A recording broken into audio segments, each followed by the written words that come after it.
Sejumlah buruh perempuan dilaporkan mengalami pelecehan seksual, mendapatkan upah yang sangat rendah dan tidak diperhatikan kesehatannya ketika bekerja. Kita misalnya di Kalimantan ada buruh perempuan yang mengalami radang paru-paru, kemudian matanya buta karena terpapar pestisida.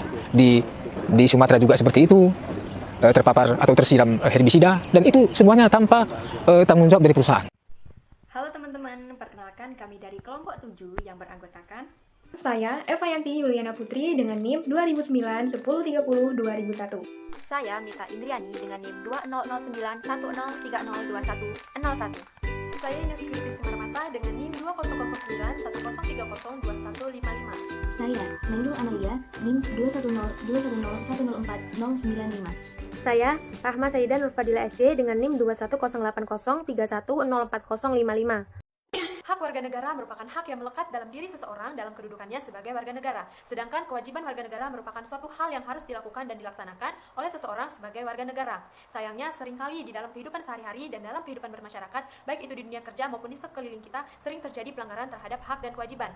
Salah satu bentuk pelanggaran terhadap hak dan kewajiban adalah eksploitasi. Eksploitasi sendiri merupakan suatu tindakan penggunaan kekuasaan secara sewenang-wenang terhadap pihak lain untuk mendapatkan manfaat yang menguntungkan pihak yang mengeksploitasi dan merugikan orang atau pihak yang dieksploitasi. Dan dalam video ini, kelompok kami akan membahas pelanggaran terhadap hak dan kewajiban warga negara, yaitu kasus eksploitasi buruh kebun sawit perempuan di Kalimantan.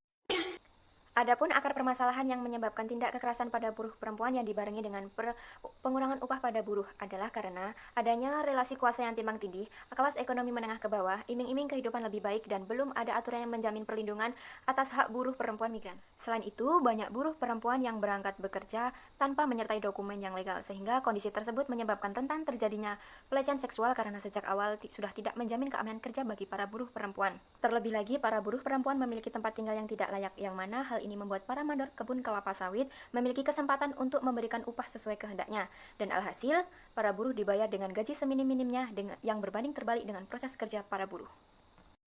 Siapakah yang melakukan pelanggaran dalam kasus ini? Mereka yang memiliki kekuasaan sebagai seorang mandor kebun kelapa sawit dapat melakukan berbagai pola dan cara. Hal ini dapat terjadi karena medan perkebunan sawit yang merupakan area yang cukup mendukung para mandor yang merupakan rata-rata pria parubaya untuk melakukan aksi bejat tersebut.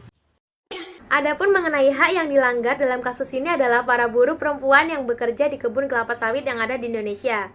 Menurut Angin Mamiri, Ketua Solidaritas Perempuan di Indonesia, terdapat 19 kasus buruh migran perempuan Indonesia yang ada bekerja di perkebunan kelapa sawit, dan 18 kasus pelaku migran dipaksa deportasi, sisanya hilang kontak. Bentuk pelanggaran yang dilakukan dalam kasus eksploitasi buruh perempuan di kebun kelapa sawit ini adalah kadangkala para buruh perempuan tidak menerima upah dari para mandor.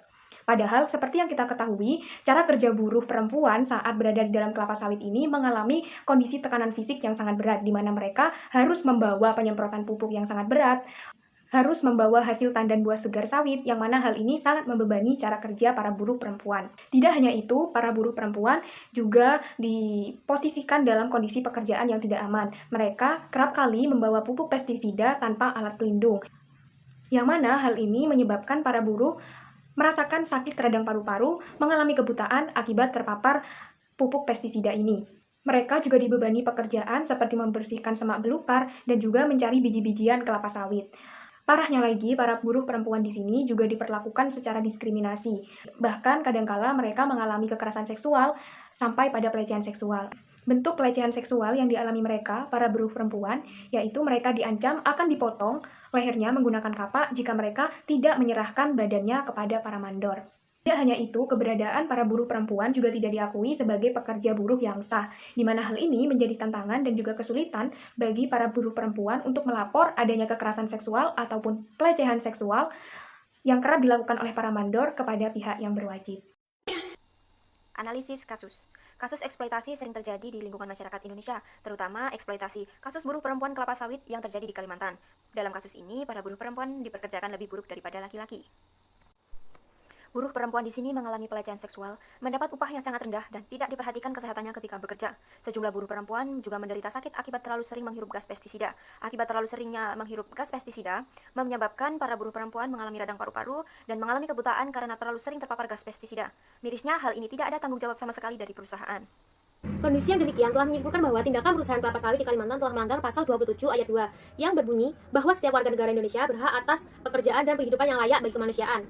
Yang mana perusahaan tidak memberikan penghidupan yang layak bagi buruh, yakni tidak memberikan jaminan atau fasilitas kesehatan pada buruh perempuan. Selain itu, gaji buruh dipotong seminim-minimnya, padahal resiko pekerjaan yang dilakukan oleh buruh dalam kasus ini sangatlah berat. Namun, di balik itu semua, perusahaan juga berhak mendapatkan hasil dari pekerjaan karyawan atau buruh. Perusahaan juga berhak untuk memerintah atau mengatur tenaga kerja dengan tujuan dapat mencapai target. Dan perusahaan juga berhak melakukan pemutusan kerja terhadap buruh jika melanggar peraturan kerja yang telah disepakati. Di sisi lain, perusahaan juga memiliki kewajiban dalam membayar upah buruh tepat waktu dan memberikan jaminan kesehatan bagi buruh. Begitu juga dengan buruh, yang berhak untuk menerima upah yang layak, mendapatkan hak perlindungan keputusan PHK yang tidak adil, pembatasan waktu kerja seperti istirahat, cuti, libur, yang mana dalam hal ini, buruh juga harus melaksanakan kewajiban dalam mentaati ketentuan dan peraturan perusahaan. Cara mencegah kasus ini agar tidak terulang kembali, yang pertama, menggunakan upaya perlindungan buruh migran, khususnya buruh perempuan. Dapat dilakukan dengan cara memenuhi hak-hak buruh perempuan dan memfasilitasi peningkatan perusahaan pembina pekerja perempuan terbaik. Kemudian membentuk posko pengaduan di kawasan industri. Yang kedua, perusahaan melaksanakan kewajibannya terhadap buruh, seperti memberikan gaji atau upah sesuai dengan tugas yang telah dilakukan oleh buruh. Kemudian, menjamin kesejahteraan dan perlindungan terhadap buruh, terutama para buruh perempuan. Adapun cara menanggulangi kasus ini agar tidak terjadi kasus serupa adalah, pertama, pihak berwajib harus menindak secara tegas pelaku pelanggaran hak dan kewajiban terhadap buruh. Sudah seharusnya bagi pihak berwajib untuk melakukan tindakan secara tegas bagi pelanggar hak dan kewajiban para buruh, yakni dengan memberikan sanksi berupa denda ataupun sanksi berupa pidana berdasarkan pasal 186 Undang-Undang Nomor 13 Tahun 2003 tentang Ketenagakerjaan. Tidak hanya dari pihak berwajib, pemerintah juga harus memberikan perhatian yang lebih terhadap kasus-kasus eksploitasi buruh yang terjadi di Indonesia, khususnya yang ada di daerah-daerah kecil, dengan tujuan menuntaskan kasus ini sampai pada akar-akarnya. Dan yang paling terpenting adalah memberikan jaminan perlindungan bagi kaum buruh yang ada di Indonesia, khususnya bagi buruh yang bekerja di kebun kelapa sawit. Cara untuk menanggulangi kasus ini yaitu dengan melakukan demonstrasi untuk menyuarakan hak buruh. Meskipun aksi demonstrasi terkesan negatif, akan tetapi hal ini perlu dilakukan oleh buruh perempuan kelapa sawit karena untuk menyuarakan haknya terhadap perusahaan. Dengan alasan, para buruh telah melaksanakan kewajiban mereka dalam bekerja. Adanya demonstrasi ini setidaknya dapat membuka pemikiran perusahaan untuk lebih memberikan upah kepada para buruh yang sesuai dengan kinerja yang telah diberikan.